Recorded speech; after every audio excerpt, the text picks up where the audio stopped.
दोस्तों, 1.35 बिलियन से भी ज्यादा पॉपुलेशन वाले इस देश में आज हमारे पास राइट टू एजुकेशन है, राइट टू वोट है, राइट टू स्पीक भी है। लेकिन 75 साल बाद भी आज देश में राइट टू हेल्थ ना तो शामिल हो पाया है, ना ही आगे शामिल होने की कोई गुंजाइश दिखाई दे रही है। ऐसे में ये बात हैरान करती है कि आज जब देश इस तरक्की के रास्ते पर है कि उसे दुनिया की टॉप 5 इकोनॉमी में देखा जा रहा है, फिर भी वहां के लोगों के पास एक बेहतर इलाज की सुविधा नहीं है। इस बात को प्रूव करता हुआ ये डेटा आपके होश उड़ा देगा कि आज भी देश में 23% लोग ऐसे हैं जो बीमार होने पर इलाज नहीं करा पाते हैं। यानी भगवान भरोसे या तो ठीक हो जाते हैं या फिर भगवान के भरोसे भगवान के ही पास चले जाते हैं। चलिए कुछ केसेस में मान लेते हैं कि लोग कोशिश करके सरकारी हॉस्पिटल जाते हैं, तो वहां की हालत कितनी अच्छी है यह आपको बताने की जरूरत नहीं। इसके बाद भी अगर कोई सरकारी अस्पताल अपने हाथ खड़े कर लेता है तो उन्हें जाना पड़ता है प्राइवेट हॉस्पिटल के उस दलदल में जिसमें आज पूरे देश का हेल्थ सिस्टम फंस चुका है, जहां उसके साथ साथ डॉक्टर से ज्यादा बिजनेसमैन उसका इलाज करते हुए दिख जाएंगे। और फिर जब वो उनको बिल की पर्ची पकड़ाएंगे तो आखिर में पेशेंट के घर वालों को अपना सब कुछ बेचकर बिल को चुकाना पड़ता है। और ये कोई मनगढ़ंत कहानी नहीं है, बल्कि एक डेटा से निकाली हुई बात है। आपको जानकर हैरानी होगी कि आज देश में 5.5 करोड़ लोग इसलिए गरीबी रेखा के नीचे चले गए हैं क्योंकि उनके परिवार में कोई इंसान एक बार बीमार पड़ा और फिर उसके इलाज में उन लोगों का सब कुछ चला गया। और आज ये लोग प्राइवेट हॉस्पिटल की मेहरबानी से बीपीएल कार्ड धारक हैं।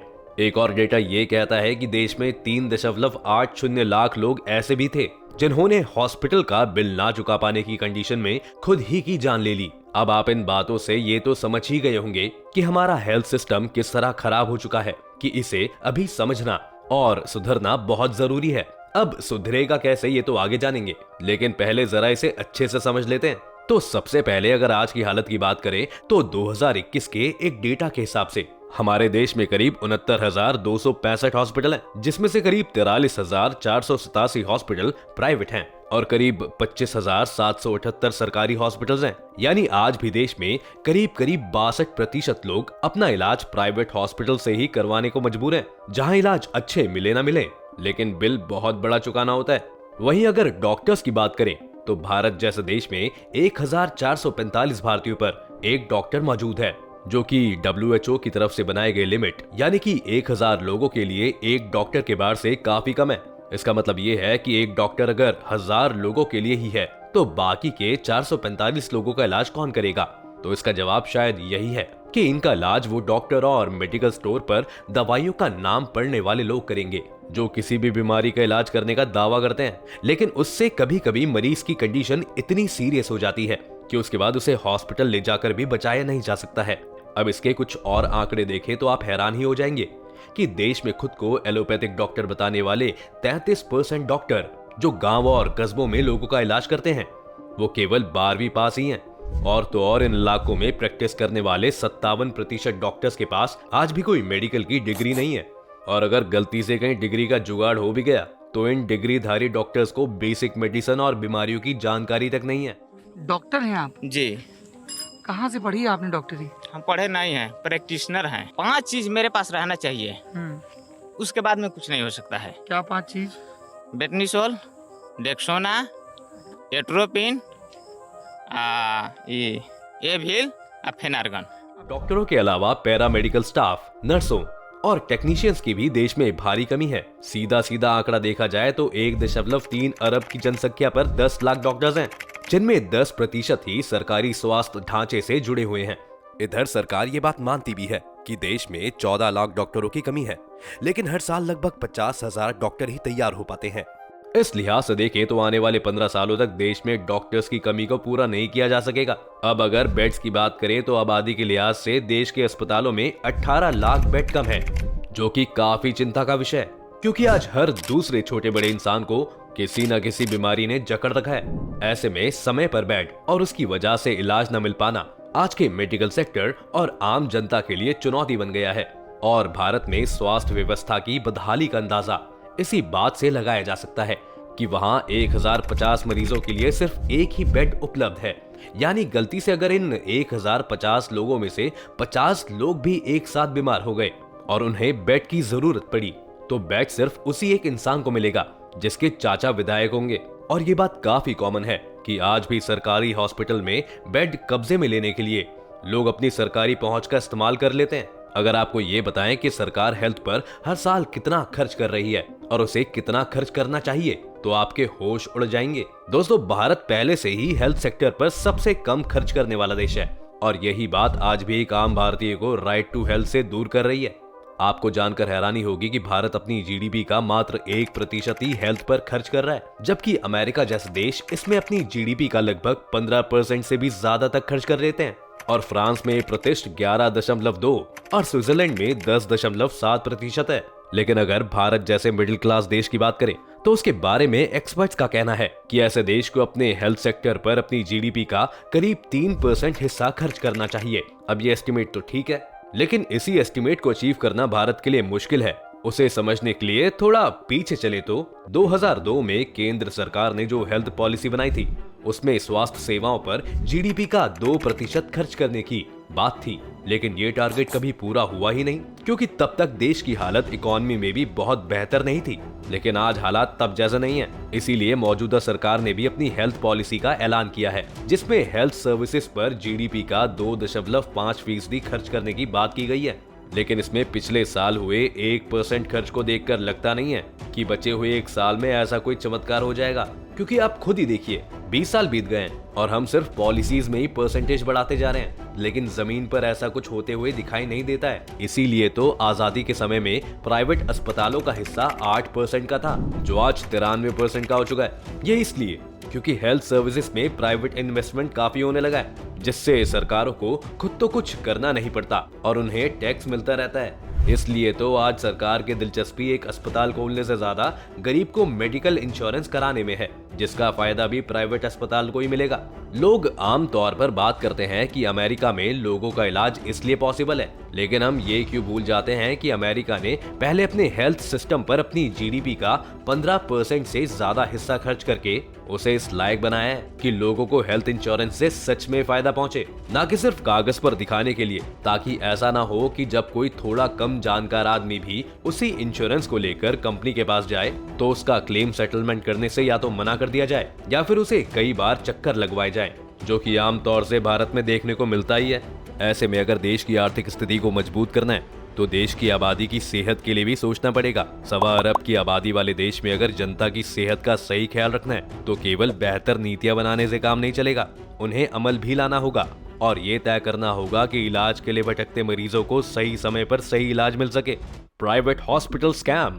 अब तक आप तो ये समझ गए होंगे कि भारत के हेल्थ सिस्टम में सबसे बड़ा लूप होल है कि यहाँ पर प्राइवेट सेक्टर का इन्वेस्टमेंट गवर्नमेंट से ज्यादा है और इसी कारण सरकार लोगों को बेहतर स्वास्थ्य सुविधा पहुंचाने के नाम कभी भी कोई रेवोल्यूशनरी बदलाव नहीं कर पा रही है। लेकिन आपको ये नहीं पता होगा कि जो प्राइवेट हॉस्पिटल इलाज के नाम पर लोगों की जिंदगियां बचाने का दावा करते हैं, वो सब कितना बड़ा स्कैम करते हैं। आज के समय में अगर आप किसी अच्छे प्राइवेट हॉस्पिटल में इलाज करवाने जाएंगे तो पहले तो आपको हॉस्पिटल में घुसते ही किसी 5 स्टार होटल का फील आ जाएगा, जहां पर आपको इलाज और सर्जरी पर चल रहे मेगा ऑफर्स के पोस्टर्स देखने को मिल जाते हैं, जैसे जल्दी से सर्जरी करवा लो, हमारे हॉस्पिटल में ऑफ चल रहा है। अब शायद ही कभी आपने इस बात की कल्पना की होगी, मार्केटिंग कंपनियां लोगों को इलाज बेचने के लिए दिवाली धमाका टाइप के ऑफर निकालेगी। अब यहीं से आप समझ सकते हैं उस सब के होने का चार्ज उस मरीज के बिल से लिया जाएगा। खैर, फैसिलिटीज के साथ साथ ये हॉस्पिटल स्कैम के मामले में भी काफी आगे होते हैं। इन्हीं हॉस्पिटल से जुड़े पहले स्कैम की अगर बात करें तो प्राइवेट हॉस्पिटल में पिछले दिनों एक घटना हुई कि एक इंसान को एक सिरिंज 20 रुपए के आसपास किसी प्राइवेट हॉस्पिटल में बेची जाती है और जब वो इंसान उसी सिरिंज का एमआरपी चेक करता है तो उस पर भी प्राइस उतना ही लिखा रहता है। इसीलिए वो इस सिरिंज को लेकर जब एक आम मेडिकल स्टोर पर जाता है तो उसे पता चलता है जो सिरिंज उसने हॉस्पिटल से खरीदी थी सेम वही मेडिकल स्टोर पर महज 2 रुपए में बिक रही थी। यानी कि एक सिरिंज पर एक प्राइवेट हॉस्पिटल करीब 18 रुपए एक्स्ट्रा चार्ज कर रहा था, जिसके खिलाफ एक शिकायत भी की गई। तो कंपटीशन कमीशन ऑफ इंडिया ने इस मामले की जांच शुरू कर दी। चूंकि ये मामला दिल्ली के मैक्स सुपर स्पेशलिस्ट हॉस्पिटल का था, तो पाया गया कि मैक्स हॉस्पिटल एक सिरिंज पर 525% तक का मुनाफा कमा रहा था और लोग देने पर मजबूर थे क्योंकि उस सिरिंज की एमआरपी ही उतनी थी। लेकिन यहाँ भी एक बड़ी धांधली पकड़ी गई, क्योंकि ये पूरे फ्रॉड में सिर्फ हॉस्पिटल का हाथ नहीं था, बल्कि सिरिंज बनाने वाली कंपनी भी इसमें शामिल थी। रिपोर्ट को अगर आसान भाषा में समझाया जाए तो उसमें कहा गया है कि हॉस्पिटल में सिरिंज बनाने वाली कंपनी से पहले ही एक डील कर ली थी कि जो स्टॉक वो इस हॉस्पिटल को भेजेगा उसकी MRP बढ़ी हुई होनी चाहिए।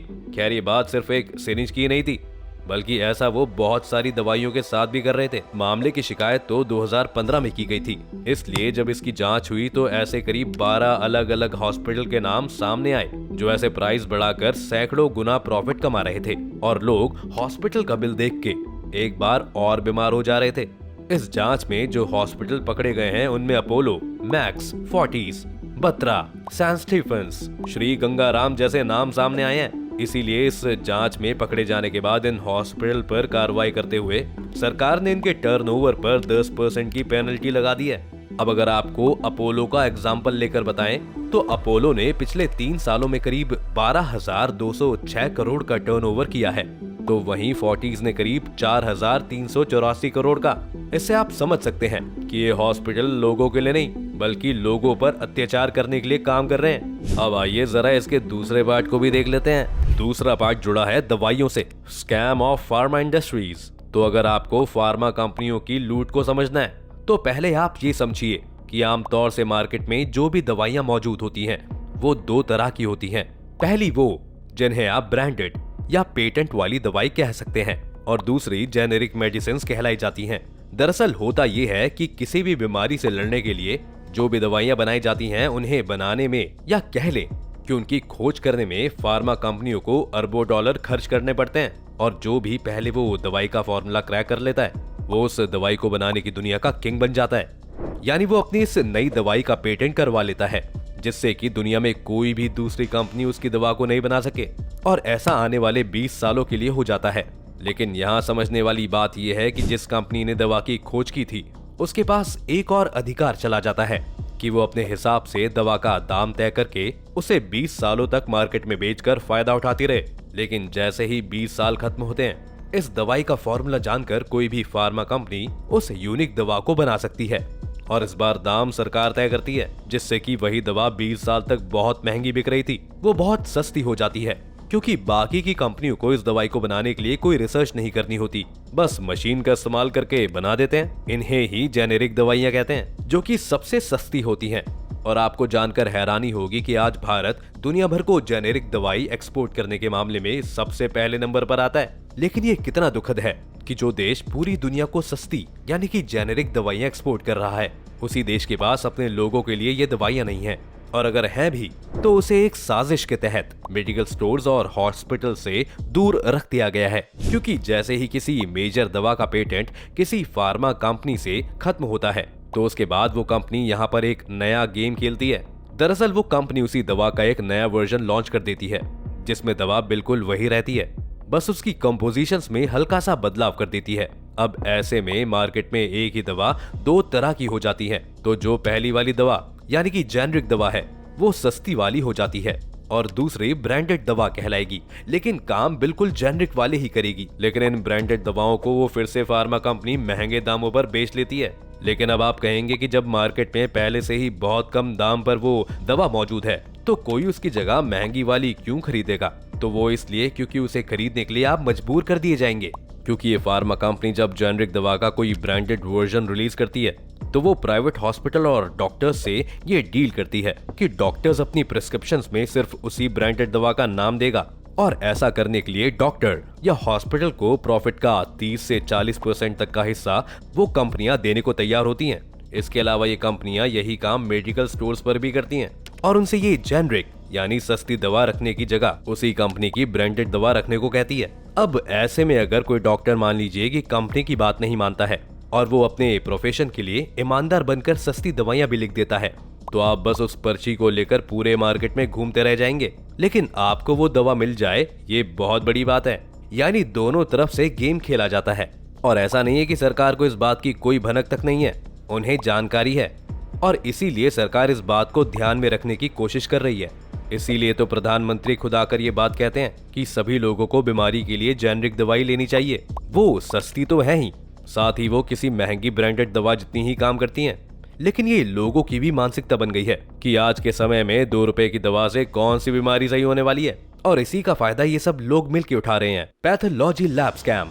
दवाओं की तरह ही एक ऐसा ही खेल भारत के हेल्थ सिस्टम में आजकल के पैथोलॉजी लैब वाले भी कर रहे हैं। सबसे पहले तो आप जैसे ही किसी डॉक्टर को किसी प्राइवेट हॉस्पिटल में दिखाने जाते हैं तो वो आपको देखकर काफी चीजें समझ जाते हैं, लेकिन उसके बावजूद चूंकि उनका तो टारगेट है कि उन्हें एक फिक्स नंबर के पेशेंट्स तो पैथोलॉजी के लिए भेजने ही हैं, इसलिए वो कोई खास दिक्कत ना होने के बाद भी आपकी कई तरह की टेस्टिंग करवाते हैं। चलो ये मामला यहाँ भी एक बार को समझ आ जाता है, लेकिन यहाँ सबसे बड़ा स्कैम है सिंक टेस्टिंग का, जिसका मतलब ये हुआ कि डॉक्टर ने बिना जरूरत के आपसे कुछ ब्लड टेस्ट करवाने को कहा, लेकिन जैसे ही आपके सैंपल्स को लैब में भेजा जाएगा वहाँ लैब वाले को पर्ची देखकर पता चल जाता है कि इनका सिंक टेस्ट करना होगा, यानी टेस्ट नहीं करना है और सैंपल को सिंक में डाल देना है और एक पॉजिटिव रिपोर्ट तैयार करके आपको दे देनी है।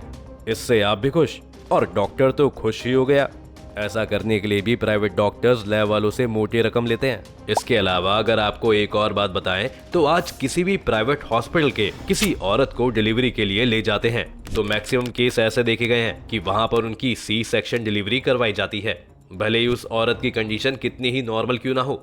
ऐसा इसलिए क्योंकि आज के समय में प्राइवेट हॉस्पिटल में काम करने वाले लाखों की सैलरी वाले डॉक्टर सिर्फ डॉक्टर नहीं, सेल्समैन भी बन गए हैं, जिनका खुद का टारगेट होता है कि उन्हें महीने में कितनी सर्जरी करवानी है और कितने पेशेंट्स को एडमिट करवाकर उन्हें लाखों का बिल पकड़ा देना है। इस तरह से हम कह सकते हैं कि आज हमारे देश का health care system private hospitals में बीमार पड़ा है, लेकिन जैसे ही हम इसे इंडिया के बाहर के पर्सपेक्टिव से देखते हैं तो एक हैरान कर देने वाली पॉजिटिव पहलू हमारे हेल्थ केयर सिस्टम में देखने को मिलता है। वो पॉजिटिव कुछ और नहीं बल्कि मेडिकल टूरिज्म है, क्योंकि भारत अभी मेडिकल टूरिज्म का हब बन चुका है। मेडिकल टूरिज्म आपको जानकर हैरानी होगी कि दुनिया भर से हजारों लाखों मरीज हर साल सस्ता इलाज करवाने के लिए भारत का रुख करते हैं, लेकिन ये भी साफ है कि इन विदेशियों के लिए जो सस्ता है वो आम देशवासियों के लिए बेहद महंगा और सपनों से भी परे है।